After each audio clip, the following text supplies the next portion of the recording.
Bonsoir à tous. À la une de ce journal, un véritable coup de tonnerre dans le paysage sociopolitique. Le premier vice-président du MRC, Mamadou Mota, et Mancho BBC, un leader de la contestation anglophone, sont condamnés à 2 ans de prison ferme pour rébellion en groupe. Cette décision de justice intervient au moment où des procès se multiplient contre des leaders politiques au Cameroun.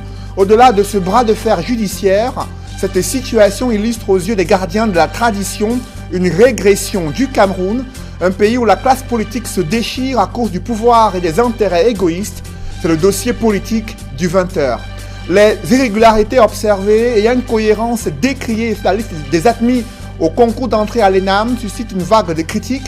Les Camerounais dénoncent des incongruités qui illustrent selon eux l'incompétence de l'administration publique camerounaise chargée de vérifier les résultats des concours d'entrée dans les prestigieuses écoles, notamment l'ENAM. Face à ce énième scandale, le gouvernement s'en défend et évoque des erreurs matérielles. Que s'est-il réellement passé? C'est l'enquête du 20h.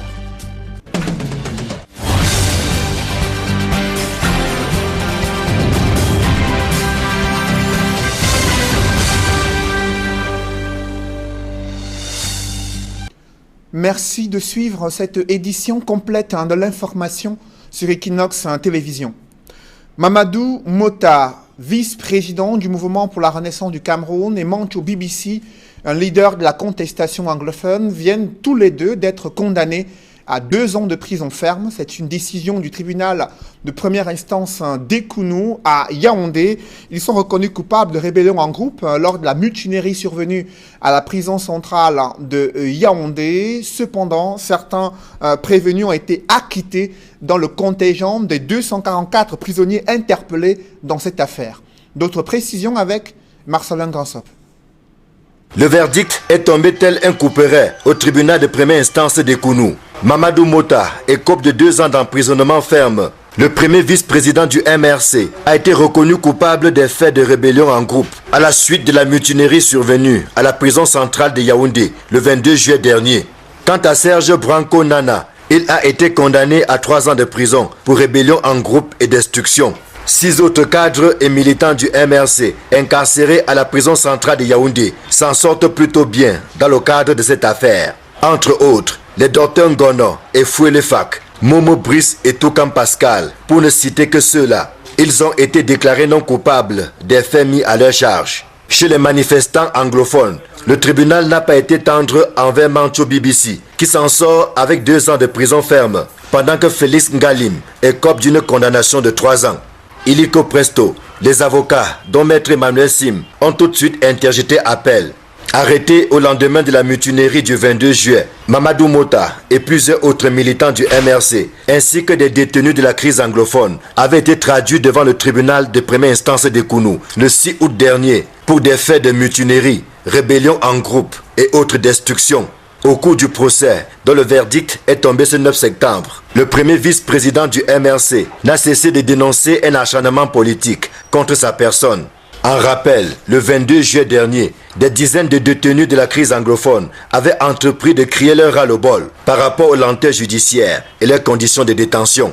La manifestation avait viré en acte de violence et de vandalisme, accompagné d'un incendie qui avait réduit en cendres plusieurs compartiments de la prison centrale de Yaoundé. Une fouille minutieuse effectuée le lendemain avait permis de mettre la main sur plusieurs objets, dont des appareils de communication, des armes blanches et autres grenades lacrymogènes. D'après le ministre de la Communication, 177 détenus avaient été identifiés comme étant les meneurs.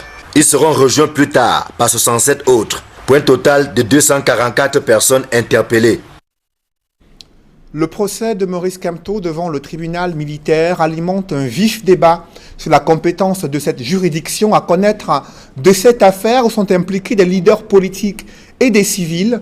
Dans les couloirs de la justice, d'aucuns relèvent que cette juridiction, ce maintien du jugement de Maurice Kamto au tribunal militaire est une violation des traités et conventions qui ont été dûment ratifiés par le Cameroun. Cependant, d'autres juristes estiment qu'il existe des dispositions et directives qui sont loin d'être contraignantes pour le Cameroun et permet au tribunal militaire de connaître des affaires des civils. Ce regard croisé des juristes de haut vol, c'était dans l'émission Droit de réponse diffusée dimanche midi sur Equinox Télévision. Évocation dans ce reportage que signe Mitterrand Dame et Donald Brice Kamgan. La modification du code de justice militaire ou de notre code de procédure pénale en la matière. C'est l'ancien bâtonnier Charles Tchungan, très dissait sur la question ces temps-ci, qui lance le premier geste du droit des réponses.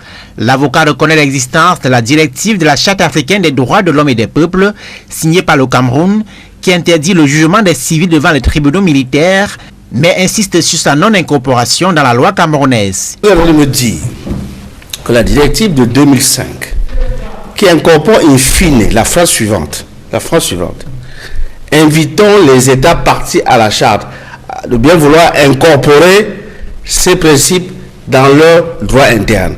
Vous voulez donc me dire qu'en l'absence d'incorporation de ces principes dans notre droit interne, on peut l'invoquer en interne? L'intégration de cette disposition au corpus juridique national n'est pas une condition à son application, replique Maître Roland Diowo du MRC, mobilisant des arguments sur le fait que les directives font corps avec la charte elle-même. Il se trouve que lorsque vous êtes parti de la charte africaine des droits de l'homme et des peuples, et que le dispositif, le corpus, le bloc, je convoque la notion de bloc de constitutionnalité que M. le bâtonnier connaît très bien, pour indiquer que quand on parle de bloc de constitutionnalité ou de conventionnalité, il ne s'agit pas de s'arrêter à la lettre seule de la Constitution. En France, qu'il connaît certainement mieux que moi, en plus de la Constitution, pour avoir la position du droit positif par rapport à une question constitutionnelle, il faut convoquer par exemple les avis du Conseil constitutionnel français et les jurisprudences françaises, ou alors les jurisprudences du Conseil constitutionnel, qui font tout un corps avec la Constitution elle-même. Et c'est pour ça qu'on appelle cela le bloc de constitutionnalité. Les principes et directives de la Charte africaine des droits de l'homme et des peuples s'imposent-ils aux États? Non, répond Maître Charles Tchungan, qui pose que les directives n'ont pas de caractère contraignant. On m'a produit des directives, j'ai demandé quelle est la valeur d'une directive. Tout le monde sait que toutes les directives de la Commission de l'Union africaine sont purement indicatives et n'ont aucun caractère contraignant. Les internationalistes le savent ce que cela veut dire, et puis on va sortir des décisions de la Cour africaine des droits de l'homme et des peuples. Même réponse, aucun caractère contraignant.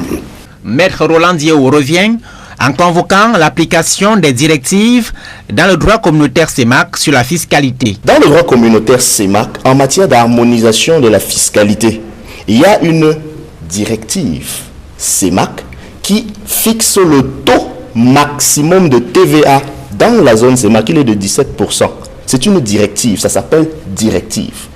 Mais, au sens du traité CEMAC, les directives ont la même valeur que les actes uniformes dans le cadre de l'OHADA. Vous n'allez pas me dire que parce que ça s'appelle acte uniforme et non pas loi ou traité ou convention, ça n'a pas de valeur contraignante. Sinon, on ne constituerait pas les sociétés aujourd'hui conformément aux actes uniformes de l'OHADA. À tout prendre, le débat sur la compétence du tribunal militaire adoubé par la Cour d'appel du Centre dans l'affaire Maurice Kamto accompagne le procès ouvert vendredi et renvoyé au 8 octobre prochain. Au Cameroun, la multiplication des procès contre des leaders politiques engendre une crise sociopolitique sans précédent qui inquiète le roi des Bamenju. Le roi Sékou, sur sa page officielle Facebook, a exprimé son regret de voir le Cameroun régresser sur le plan de l'état de droit et de la démocratie. Il déplore une classe politique qui se déchire à cause du pouvoir et des intérêts égoïstes. Il appelle les Camerounais à œuvrer plutôt pour le dialogue afin de se mettre sur les rails de l'émergence socio-économique. La réaction du roi Sékou, captée par nos reporters Séverin Tchouban et Kediara. Au lendemain de l'ouverture du procès de Maurice Kamto, président du MRC, devant le tribunal militaire, le chef supérieur Bamenju, Fo Sékou, s'exprime dans une publication parue ce 8 septembre sur sa page officielle Facebook. Il parle de régression du Cameroun, de crise sociopolitique et de l'enjeu du dialogue. Pour lui, un peuple, pour se construire, n'a pas besoin de bons ou mauvais procès, mais plutôt de dirigeants travailleurs, dévoués, intègres qui ont le souci du peuple, l'amour du pays. Il faut également que le peuple soit conscient de son devoir. Dans ce même pays, on arrêtait, jugeait les gens et les condamnait à mort. Certains étaient même fusillés en public juste à cause de leurs opinions.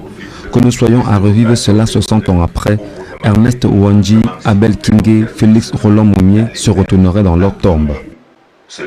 Choqué par les récentes actualités, le chef traditionnel n'hésite pas à faire un flashback dans son passé pour questionner la pertinence des actions qu'il a longtemps menées pour un Cameroun meilleur. J'écrase des larmes car ce pays n'est pas celui que j'ai rêvé en sacrifiant une bonne partie de ma vie. Mais la question qui revient est celle de savoir à quoi a servi tous ces procès en n'en plus finir, ces fusillades et assassinats que nous avons connus jadis. Nous avons déjà cicatrisé ces blessures béantes que nous traînons depuis 1959 pour en ouvrir d'autres aujourd'hui.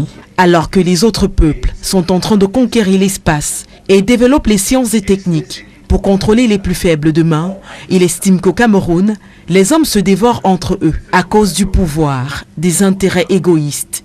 Pour lui, le dialogue reste la seule solution. De 1959 à 2019, peut-on dire que notre pays a vraiment connu une transformation?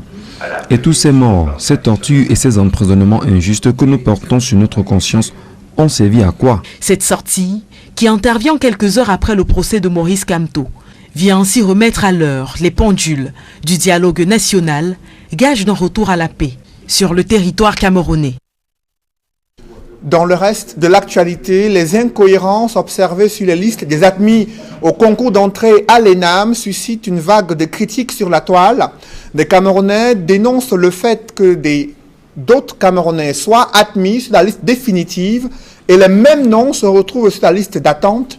Une incongruité qui traduit l'amateurisme et l'incompétence de l'administration camerounaise face à ce énième scandale autour des résultats concernant l'ENAM. Le gouvernement s'en défend, évoquant des erreurs matérielles déjà corrigées. Évocation avec Emmanuel Diop et Ike Cyril. Un candidat major au concours d'entrée à l'ENAM, section judiciaire, mais dont le nom se trouve en même temps sur la liste d'attente. Un autre, dont le nom arrive en 5e position sur la liste des admis, mais également en 3e position sur la liste d'attente. Autant d'incongruités qui jettent le discrédit sur le concours d'entrée à l'École nationale d'administration et de magistrature, ENAM. Le sujet enflamme la toile. Incohérence et tripatouillage, s'exclame un internaute, tandis qu'un autre trouve que les auteurs de telles déconvenues n'ont même plus honte. La preuve, quand ce n'est pas la guerre des listes entre le ministre et le DG de l'ENAM, ce sont des doublons, voire des triplons, peut-on lire sur Facebook. Mais c'est moins grave pour certains, puisque cette fois-ci au moins, il n'y a pas eu de mort parmi les admis. Pour sortir de cette impasse, d'aucuns proposent qu'on annule le concours et on recommence tout, à défaut de fermer purement et simplement cette école. Une solution à laquelle n'adhère pas le ministre de la fonction publique et de la réforme administrative. Dans un communiqué signé dimanche 8 septembre 2019, ce qui est même encore un problème pour cet autre internaute qui se demande depuis quand on signe les documents administratifs le dimanche. Le Minfopra reconnaît l'incohérence et annonce que des arrêtés modificatifs visant à corriger ces erreurs sont disponibles sur les sites web du Minfopra et de l'ENAM. Mais jusqu'à 14 h, lorsque nous avons visité les deux sites, rien n'y figurait. Et comment expliquer de telles incohérences sur les listes des admis au concours d'entrée à l'ENAM? Pourtant, il existe des commissions chargées de la vérification des résultats des candidats méritants et dont les noms sont inscrits sur la liste des admis et ceux inscrits sur la liste d'attente au concours d'entrée à l'école normale, à l'école qui est chargée de l'administration pénitentiaire, l'administration au Cameroun. L'on évoque des irrégularités et bien sûr des dysfonctionnements dans les différentes commissions chargées de pouvoir contrôler et vérifier ces résultats. Explication avec Guy Zogo. Derrière l'affaire des résultats à problème de l'École nationale d'administration et de magistrature, cette année encore, se pose sûrement la question du processus de vérification des résultats dans cette école. Rendu au sein de l'École nationale d'administration et de magistrature, Equinox Télévision n'a pu rencontrer son directeur général, qu'on nous a dit occupé par la coordination d'une réunion. Néanmoins, nous avons pu obtenir des informations relatives à la publication des résultats dans cette école. 4 grandes étapes composent ce processus. Il s'agit notamment de la mise en place de la commission de dépouillement, de l'édition des résultats, de l'élaboration des résultats définitifs et de la publication de ces résultats. Au sein de cette commission de dépouillement, siège comme président le directeur général de l'ENAM et en qualité de membre, un représentant du ministère de la fonction publique et de la réforme administrative, des représentants du ministère de l'enseignement supérieur, du ministère des Finances, du ministère du Travail et de la Sécurité sociale et des secrétaires représentant le ministère de la fonction publique et le directeur général de l'ENAM. A priori, du côté de l'ENAM, un tel dispositif paraît suffisamment étoffé pour que des résultats fiables soient rendus dans le cadre de ce concours. Mais des indiscrétions signalent qu'en réalité, il existerait un jury secret qui travaillerait loin et à l'abri de la commission officielle. La conséquence en est que les membres de la commission établie ne disposent pas forcément de la liste des résultats, d'où explique-t-on les dérives observées. Au ministère de la fonction publique, comme à l'ENAM, personne ne s'est exprimé, le ministre de la fonction publique étant absent de son cabinet. C'est donc le communiqué rendu public par Joseph Lé qui a été remis à Equinox Télévision en guise de réaction. En gros, celui-ci qualifie de malencontreuse erreur matérielle le fait que les noms des candidats admis figurent aussi sur la liste d'attente. Cette communication se termine par l'annonce selon laquelle des rectificatifs ont été apportés de toute urgence à ces résultats. Dans son élan, le ministre de la fonction publique n'a pu être retenu par rien, y compris par un dimanche, jour non ouvrable au Cameroun. Et une nouvelle qui vient de tomber, le président de la République, chef de l'État, Paul Biya, doit s'adresser à la nation camerounaise demain mardi, communication spéciale sur le plan à la radio et la télévision. Le président de la République qui s'adressera à la nation camerounaise demain mardi, communication spéciale à suivre sur les antennes également d'Equinox Télévision et Radio. Le président de la République qui avait l'habitude de s'adresser généralement le 10 février à la jeunesse camerounaise, le 31 décembre, un discours à la nation. C'est une communication spéciale qui vient d'être annoncée, celle du président de la République au moment où le pays est confronté à des défis sécuritaires, à une crise socio-économique, une crise anglophone, mais également une crise post-électorale. Paul Biya qui doit s'exprimer demain mardi, communication spéciale à suivre également sur Equinox Télévision, une édition spéciale qui vous permettra de faire le point et décrypter les enjeux d'un tel discours sur Equinox Télévision et Equinox Radio. Évoquons dans ce journal ce problème de carburant frelaté dans les stations-service après le constat décrié par le ministre en charge après le constat décrié par le ministre de l'eau et de l'énergie. Les Camerounais également ont fait le même constat, à savoir la qualité du carburant servi dans certaines stations-service est loin d'être de qualité et a un impact important sur le moteur et leurs véhicules. Les associations de défense des droits des consommateurs interpellent le gouvernement et les promoteurs des stations-service pour l'amélioration de la qualité du service rendu aux Camerounais. Évocation avec Dallas Tiana et Julingue Nyondé. La vente du carburant frelaté. Le phénomène défraie la chronique au Cameroun. 80% du carburant frelaté serait vendu dans nos stations-service, déclare Calvagna, président de la Chambre nationale des consommateurs du Cameroun.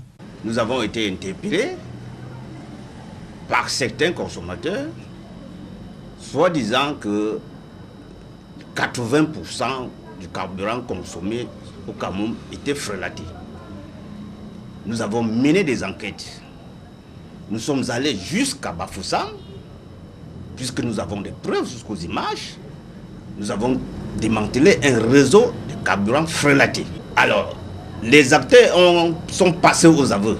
Et ce carburant frelaté sortait de la région du sud-ouest, c'est-à-dire du carburant non taxé, qui était mélangé avec certains produits dont j'ignore le nom, et qui étaient transportés dans des stations. Certains automobilistes rencontrés dans la ville de Douala disent avoir déjà été confrontés à cette situation. Oui, mais j'ai été victime d'un mauvais carburant. Ça sentait beaucoup, ça avait une mauvaise odeur. Oui, la couleur aussi, n'était pas la couleur du carburant normal. Le concentre, ça fout le moteur du véhicule. Donc ça fait le moteur ne tire plus. D'autres, plus avertis, conscients des conséquences que le carburant frélaté engendre sur le moteur de leur engin roulant, confient avoir développé quelques stratégies de contrôle afin de ne pas tomber dans le piège. Moi, je consomme seulement à la station, dans les stations, sans publicité vraiment. Hein? Et pour vraiment bien éviter, puisque je ne peux pas travailler seul, je mets la clé sur mon réservoir. Je mets un cadenas et j'ai seul la clé. Quand tu vas travailler, tu reviens, c'est moi qui ouvre et puis tu sers le carburant. Ça, c'est filtré, c'est plus fin. Entre 4 ans de taxi, je crois que vous jaugez, vous plongez le doigt dans un carburant sain. Quand vous le sortez, il sèche. Quand vous plantez le même doigt dans un carburant malsain, quand vous le sortez, vous voyez de l'huile. Ça sèche moins vite. Pour le président de la Chambre nationale des consommateurs du Cameroun, c'est le moment pour les usagers et automobilistes de doubler de vigilance et au gouvernement de prendre les mesures qui s'imposent. Après avoir lui-même consommé du carburant frélaté ce week-end à Douala, le ministre de l'Eau et de l'Énergie annonce qu'un contrôle de la qualité des produits offerts aux usagers serait effectué dans l'ensemble des stations-service du Cameroun. Un camion a perdu le contrôle et a foncé tout droit sur un poste de police situé en Balmayo. Le bilan fait état d'un mort, notamment un gendarme, et 2 policiers grièvement blessés. Ce bilan pourrait s'alourdir aux dernières nouvelles. De publier reportage dans ce journal, l'Institut universitaire du Golfe de Guinée vient de tenir son conseil d'université. Cet organe interne de représentation des intérêts de la communauté universitaire a statué sur les défis de la nouvelle année académique 2019-2020 en vue des exigences, en vue du respect des exigences en matière académique et pour améliorer les conditions d'encadrement des étudiants au sein de l'Institut universitaire du Golfe de Guinée. Reportage. À l'Institut universitaire du Golfe de Guinée, les défis pour l'année académique 2019-2020 sont énormes. L'Institut, qui entend respecter les engagements pris auprès des parents, étudiants et partenaires pour une meilleure formation des apprenants, vient de tenir son conseil d'université en présence des représentants des universités d'État et du ministère de tutelle. Il s'agit d'évaluer l'année écoulée, l'activité de l'année écoulée, de quadriller l'année académique 2019-2020 conformément au calendrier pédagogique arrêté par le ministère de l'Enseignement supérieur. Pour l'étudiant, c'est une assurance totale pour montrer que à l'Institut universitaire du Golfe de Guinée, l'étudiant est encadré, l'étudiant est dans une institution républicaine qui fonctionne suivant les textes prévus par le ministère de l'Enseignement supérieur. Cette assurance est nécessaire pour tout étudiant parce que il ne faut plus au niveau de l'enseignement supérieur, se prêter à des aventures. Pour le ministère de l'Enseignement supérieur, il s'agit de s'assurer du respect des procédures de formation des étudiants et du recrutement des enseignants. Et à ce sujet, l'IUG est plutôt un bon élève. Le ministre de l'Enseignement supérieur, le ministre d'État, voudrait justement être là pour toucher du doigt ce qui se passe dans l'institution privée, je nomme ici l'IUG. Et c'est pour vraiment évaluer ce qui est déjà fait. Et je sais que le ministre de l'Enseignement supérieur apprécie déjà ce qui est fait et chaque année devrait justement voir un peu les performances qui sont faites ici à cette institution. Pour mener à bien ses missions, l'Institut universitaire du Golfe de Guinée peut également compter sur le soutien de sa tutelle académique, l'université de Douala, dont le recteur a pris part aux travaux du conseil d'université. Je suis membre statutaire du conseil scientifique de l'IUG. Je suis donc ici comme les autres, mais avec peut-être un regard sur ce qui est fait, de manière à ce que les principes cardinaux de fonctionnement de l'université soient respectés. Et ils le sont, comme on peut le constater à travers ma présence. Il est essentiel que les uns et les autres sachent que l'IUG contribue de manière décisive à l'accomplissement de la mission de formation qui incombe à l'État et qui est concédée à l'initiative privée. Fondé en 1993, l'Institut universitaire du Golfe de Guinée est un groupe de 3 établissements d'enseignement supérieur basés dans le même campus à Bassa-Douala, spécialisés dans les domaines du commerce et de la gestion, de la communication et de l'information, de l'industrie et des nouvelles technologies et de la formation paramédicale. Elle est l'une des plus importantes universités privées d'enseignement supérieur au Cameroun. Toutes ces formations ont un caractère international, tant par le contenu de leurs programmes et de la qualification du corps enseignant que de l'implication des organisations et des entreprises nationales et multinationales qui participent à l'encadrement des étudiants à travers les échanges, les offres de stages académiques et les stages pré-emploi. Le choix de l'une de ces spécialités est pour chaque étudiant un accélérateur déterminant de carrière. L'Institut des sciences et techniques appliquées de gestion ISTAG vient de lancer l'année académique 2019-2020.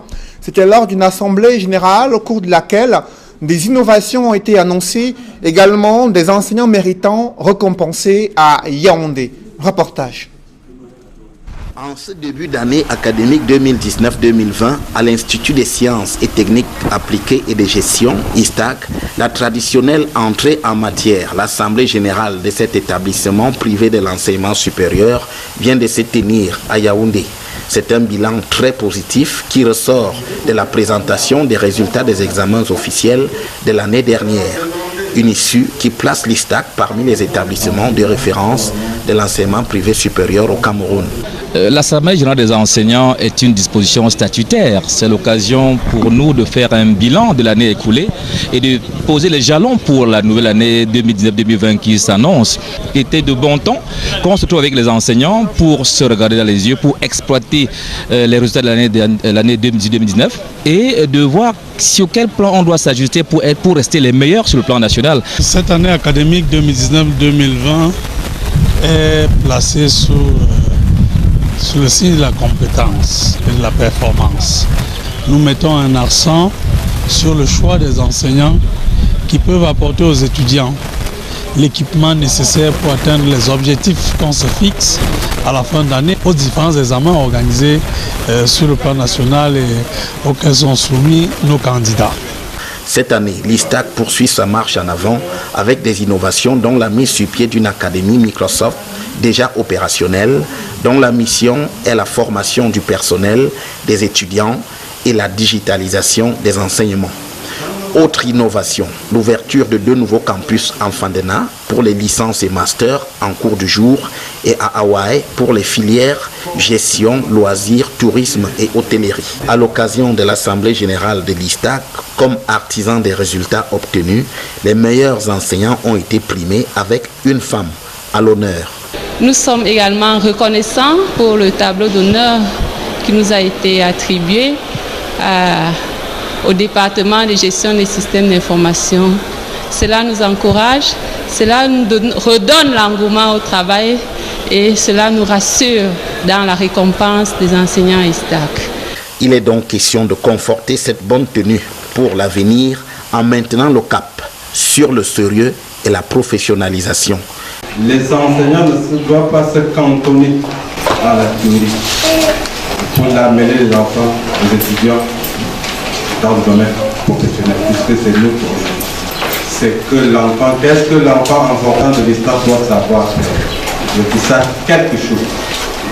Et c'est la contribution de nous tous. Pour l'année à venir, le meilleur encore à venir. Et nous devons travailler pour l'atteindre. Avec la rentrée académique ce 9 septembre 2019, il ne reste qu'à mettre en exécution ces bonnes pratiques.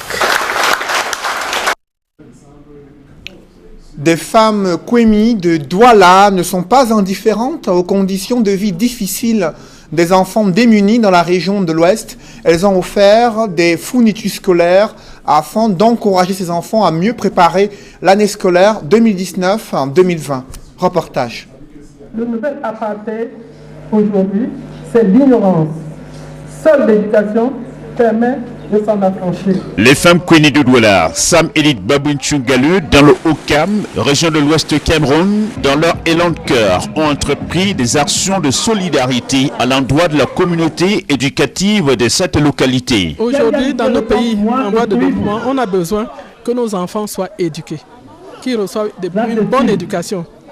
Ceci sera important pour eux dans la vie et ces enfants pourront mieux gérer les intérêts de notre pays.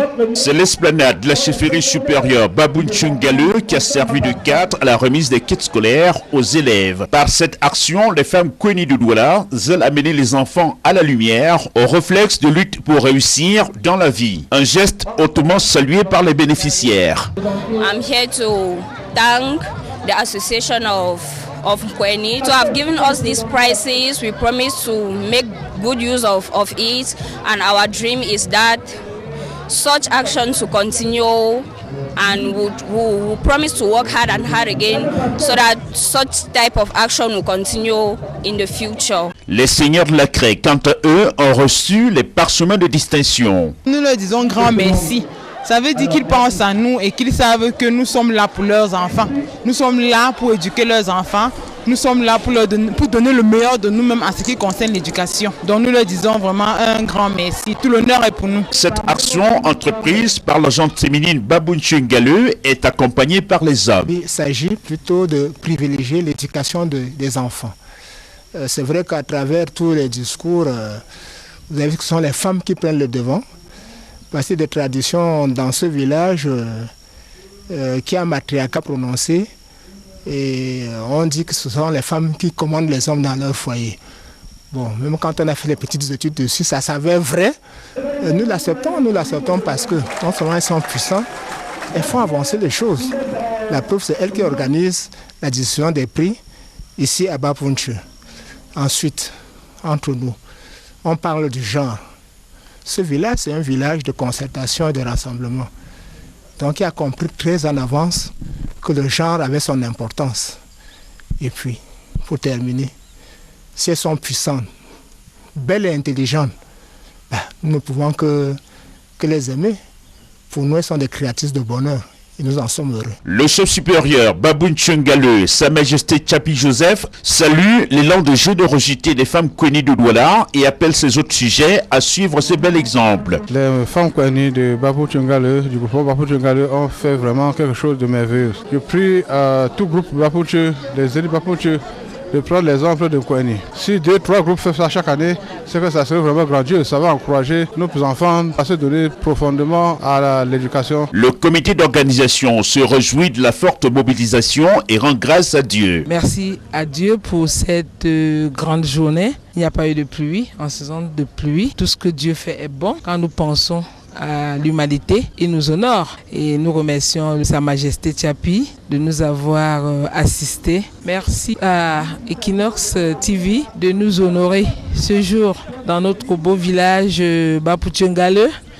Nous sollicitons l'aide des âmes de bonne volonté pour que dans les années futures, que la cérémonie soit plus que celle d'aujourd'hui. 53 élèves des écoles maternelles, 67 élèves des écoles primaires et 48 élèves du lycée ont été primés. L'éducation est non seulement un vecteur de culture et d'ouverture pour transformer un arrimage bénéfique à la mondialisation, mais aussi un bel itinéraire vers l'ascension sociale.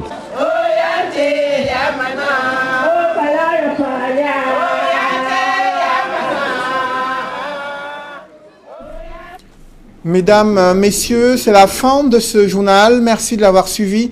Juste après cette édition de 20h, retrouvez Serge Alain Autou et ses invités pour le débrief du journal sur le plateau d'Equinox Soir. Serge Alain.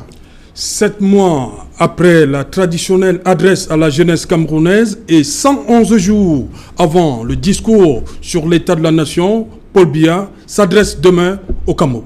Le président de la République doit s'exprimer sur les sujets brûlants d'actualité. Certainement, vous le savez, le Cameroun est à la croisée des chemins face aux défis sécuritaires dans au moins 7 ou au moins 4 régions sur 10, où 3 régions ont été déclarées zones économiquement sinistrées, avec une crise anglophone qui s'enlise, où l'attente du dialogue est de plus en plus forte, et une crise post-électorale qui s'est imposée dans l'agenda du président de la République, Paul Biya, qui doit se prononcer mardi 10 septembre 2019.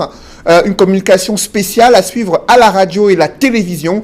Le président de la République très attendu sur des dossiers importants de la vie nationale. Et vous, les téléspectateurs qui nous suivent, ils pourront suivre en direct sur Equinox Télévision ce discours, l'analyse avec des experts de haut vol et hommes politiques de premier plan qui seront conviés pour décrypter et décoder le discours du chef de l'État attendu demain, mardi 10 septembre 2019. L'ENAM, encore l'ENAM. Un énième scandale. L'École nationale d'administration et de magistrature est sous le feu nourri des critiques après ces incohérences observées sur la liste des admis au concours d'entrée à l'ENAM. Des Camerounais, d'un côté, déplorent, vous les avez suivis, l'incongruité, l'incompétence de l'administration publique chargée de veiller à la transparence, la qualité des résultats qui sont rendus publics. Du côté du gouvernement, on estime que ce sont juste des erreurs matérielles qui seront rapidement corrigées, mais jusqu'à 14 h, sur le site officiel du ministère de la fonction publique et l'ENAM, de nouveaux résultats n'avaient pas encore été publiés. Lorsque nous avons fait le checking à 14 h, les Camerounais s'interrogent sur la pertinence de la gestion de cette école nationale d'administration et de magistrature au centre de la controverse à chaque rentrée académique. Voilà. Madame, Messieurs, c'est donc l'essentiel Equinox Soir, deuxième partie. Bonne soirée à vous, Cédric Nouffelet. Bonne soirée à vous, Serge Alain. Rendez-vous demain. Je crois qu'on va faire une édition spéciale avant l'Equinox Soir. Ce sera une soirée... La programmation sera, oui, la programmation va subir. On va modifier un peu nos programmes demain pour cette adresse du président de la République à la nation demain. Je crois que nous allons décaler notre journal de 20 h. Une soirée spéciale, Serge Alain, à l'occasion de ce discours très attendu du président de la République du Cameroun, Paul Biya, qui s'exprime à la nation camerounaise en cette heure grave, au moment où vous l'avez évoqué, certainement vous en parlerez dans le débrief, le moment où la vie politique nationale est cristallisée par de nombreux défis sécuritaires, sociopolitiques et économiques, et qui sera au rendez-vous pour permettre aux Camerounais de suivre ce discours, de décoder les enjeux, les tenants, les aboutissants des annonces qui pourraient être faites par le président de la République du Cameroun. Bonne soirée à vous, Cédric Nouffelet. Bonne soirée à vous, Serge Alain. Madame, Monsieur, dans un instant...